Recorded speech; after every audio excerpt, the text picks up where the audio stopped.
नमस्कार, आप सभी का स्वागत करती हूँ चैनल पर। मैं त्यागीराज त्यागीराम अमरेश। उम्मीद करती हूँ आप और आपका परिवार स्वस्थ और सुरक्षित होगा। इसी कामना के साथ कहानी की शुरुआत करती हूँ।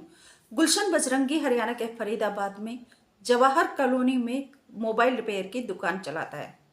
उसकी दुकान पर एक युवती आया करती थी अपना मोबाइल को रिपेयर कराने के लिए। मोबाइल रिपेयर कराते कराते दोनों में जान पहचान हो गई और फिर दोस्ती शुरू हो गई। गुलशन बजरंगी 3 बच्चों का पिता है, एक बेटा 2 बेटियां। वह शादीशुदा है। पूरी कहानी आपको सुनाती हूँ। बस आपसे निवेदन करती हूँ, प्लीज जल्दी से चैनल को सब्सक्राइब कर लीजिए। घंटी दिखाई दे रही है, इसको दबाकर ऑल पर सेलेक्ट कर लीजिए। मेरे फैमिली मेंबर बन जाइए, क्योंकि मेरी जिंदगी की हर खुशी सिर्फ आपसे। धीरे धीरे करते हुए दोनों में दोस्ती शुरू हो गई और दोस्ती फिर प्यार में तब्दील हो गई।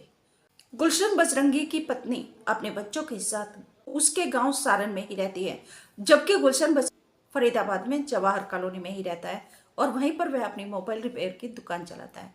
जो युवती है महिला भी फरीदाबाद के एनआईटी के 2 नंबर इलाके की रहने वाली है। दोनों में 2019 से दोस्ती थी। महिला भी एक बच्ची की मां है। उसका तलाक हो चुका है या तलाक की प्रक्रिया चल रही है। गुलशन बजरंगी और युवती के बीच में 2019 से बातचीत शुरू हुई। बातचीत दोस्ती में तब्दील हो गई और दोस्ती फिर बढ़ते बढ़ते दोनों ने लिव इन में रहना शुरू कर दिया। ने बजरंगी से 21.5 लाख रुपए उधार भी ले रखे थे अपने किसी काम के लिए, थोड़ा थोड़ा करके। कभी 10 ले लिए, कभी 5 ले लिए। इस तरीके से उसने 21.5 लाख रुपए गुलशन बजरंगी से उधार ले रखे थे। अब महिला गुलशन बजरंगी के ऊपर शादी का दबाव बनाने लगी, परंतु गुलशन बजरंगी ने महिला गुंजन को मना कर दिया शादी के लिए। उसने कहा कि उसकी पत्नी और बच्चे हैं, लेकिन महिला फिर भी इस बात के लिए राजी नहीं हुई। वह गुलशन के ऊपर दबाव बनाने लगी कि या तो अपनी पत्नी को जहर देकर मारो, या तो अपनी पत्नी का मर्डर कर दो, या उसे मनाओ कि तुम्हारी और मेरी शादी हो जाए। अब गुलशन बजरंगी ने गुंजन से कहा कि तुम ही मना लो मेरी पत्नी को। तो गुंजन ने 18 मार्च 2025 को गुलशन को कुछ खाने में ऐसा नशीला पदार्थ, नशीला वस्तु दी जिससे वह अचेत हो गया और उसको लेकर वह गुलशन बजरंगी के घर पर उसकी पत्नी और बच्चों के सामने चले गए। और तब उसकी पत्नी से महिला ने अपने गुलशन के साथ विवाह के लिए उससे बातचीत की। महिला पहले तो ना नुक्कर करती रही, लेकिन जब गुलशन की जान पर बात आई, उसने देखी, तो फिर वह उसके लिए राजी हो गई और उसने गुंजन को गुलशन बजरंगी के साथ विवाह करने का परमिशन दे दिया। परंतु इसके बाद भी गुलशन बजरंगी शादी के लिए राजी नहीं हुआ। महिला ने जब उसको अचेत अवस्था में रखा तो 18 मार्च से 23 मार्च तक महिला ने गुलशन बजरंगी को अपने साथ ही रखा था और उसी दौरान वह उसके बाद फिर गुलशन बजरंगी ने महिला से अपने उधार दिए हुए 21.5 लाख रुपए वापस मांगने शुरू कर दिए। गुंजन के माता पिता ने उसे अपने घर पर बुलाया पैसे ले जाने के लिए। गुलशन बजरंगी सीधे स्वभाव में उनके घर पर गया, लेकिन वहां पर जाकर गुंजन ने अपने पिता राकेश और मां किरण के साथ मिलकर और 3-4 लोग और थे, उनके साथ मिलकर गुलशन के ऊपर हमला कर दिया, मारपीट की उसके साथ। अब गुलशन बजरंगी वहां से आ गया किसी तरीके से अपनी जान बचाकर। उसके बाद फिर गुलशन बजरंगी को फोन आता है जिनके भाई अमन का, और वह गुलशन से बोलता है कि ठीक है, आपसी बात है, कहाँ सुनी हुई है, बैठकर बात कर लेते हैं, मुद्दे को सुलझा लेते हैं। ऐसा करो, तुम घर पे आ जाओ और अपने पैसे ले जाओ।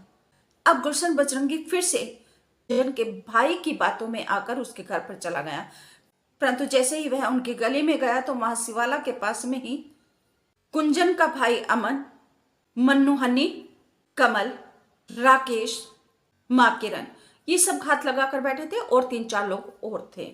इन सब ने घात लगाकर गुलशन बजरंगी के साथ इतनी मारपीट की कि मारपीट करते करते उसके 4 हाथ पैर तोड़ दिए, उसकी हड्डियां फ्रैक्चर हो गई, देखिए, और उसको अचेत अवस्था में गली में ही छोड़कर भाग गए।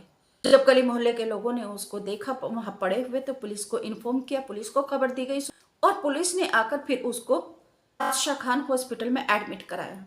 वहां से फिर गुलशन जंग हॉस्पिटल में रेफर किया गया। उसके बाद वहां पर उसका इलाज चला, आईसीयू में रहा। उसके बाद फिर परिजन जो है उसको लेकर फरीदाबाद के एक हॉस्पिटल में एडमिट करवाया। अब भी लगभग 20 दिन होने को आए कि गुलशन बजरंगी हॉस्पिटल के अंदर ही एडमिट है, जिंदगी और मौत से जूझ रहा है। उसकी लगभग 15 हड्डियां फ्रैक्चर हो चुकी हैं। गुलशन बजरंगी ने यह भी बताया कि मैंने जो पहले शादी की थी वह भी लव मैरिज की थी, परंतु उसके बाद दोनों में कुछ कहासुनी हुई, मनमुटाव हुआ और उसने अपने पहले प्रेमी कहो या पति कहो, उससे तलाक ले लिया। तलाक की प्रक्रिया अभी चल रही है।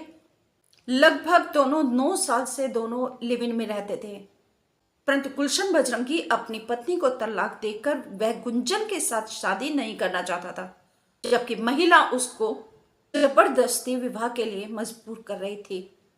तो अगर कोई लव करता है या लव मैरिज करता है तो जरूरी नहीं कि वह लव मैरिज हमेशा के लिए चलती रहे या वह समर्पित हो, वह व्यक्ति पति हो या पत्नी हो, वह धोखेबाज हो सकते हैं।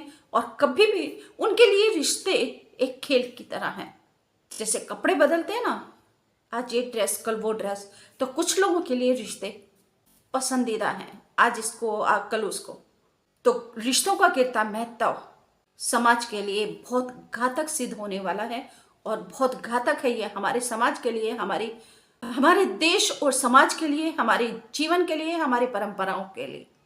आप सभी से निवेदन करती हूँ, प्लीज अभी तक चैनल को सब्सक्राइब नहीं किया तो जल्दी से चैनल को सब्सक्राइब कर लीजिए, घंटे को दबाकर ऑल पर सेलेक्ट कर लीजिए, वीडियो को लाइक करके शेयर भी जरूर कर दीजिए ताकि ये वीडियो दूर दूर तक सबके पास तक चली जाए।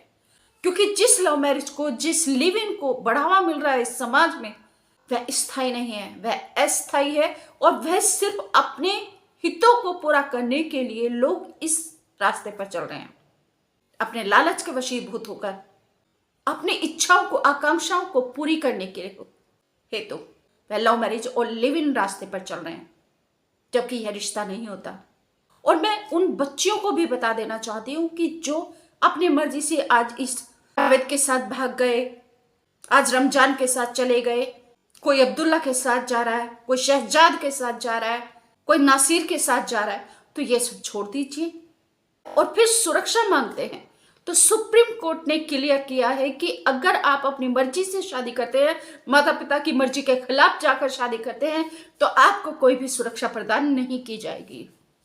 आशा करती हूँ सभी युवक युवतियां इस बात को समझेंगे, और आप सभी से निवेदन करती हूँ प्लीज वीडियो को लाइक करके शेयर जरूर कर दीजिए ताकि ये जानकारी हर एक किसी के पास तक पहुंच जाए, हर एक बेटी बेटे के पास तक पहुंच जाए। रिश्तों को मजाक मत समझिए, रिश्ते अस्तित्व होते हैं। आज आप इस युवा अवस्था में हैं, आप आज किशोरावस्था में हैं, तो आपको ये मजाक लगता है। ये जिंदगी की शक्ति होती है, ये आपको कार्य करने की, जिम्मेदारियां निभाने की शक्ति मिलती है इन रिश्तों से। आपकी एक पहचान होते हैं रिश्ते, आपकी शक्ति होते हैं, आपकी ताकत होते हैं रिश्ते। तो इनको बनाकर इनको कायम रखिए। नमस्कार, थैंक यू।